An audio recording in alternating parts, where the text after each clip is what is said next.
From the home of the Spirit Quartz, Buchenhout, South Africa, a lovely formation of Spirit Quartz which is rather abstract to the norm.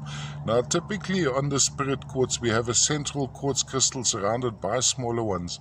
Now I've looked at various of these and I wouldn't be surprised to find an underlayer of chalcedony as a matrix here with a druzy quartz crystal sitting on top, and I haven't actually been able to see the botryoidal formation of the quartz on any of these, so pretty interesting pieces.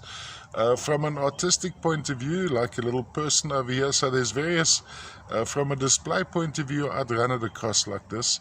Now, typically from Buchenhout, you first of all have a central quartz crystal surrounded by the smaller ones, which isn't really the case here.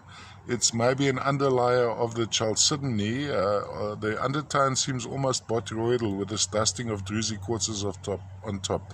Then when you look into the individual crystals, now let's see if we can find a bigger crystal, you'll see there's a color concentration around the inside edges of the crystal, and that gets propagated right through. So this would be a light amethyst.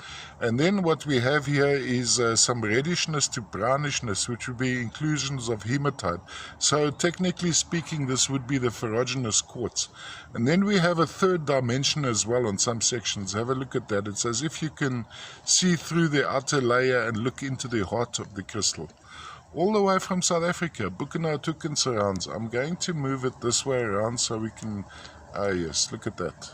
Termination on top is pretty much intact. Just see if we can get a closer look into the fruitiness here. A little bit overexposed.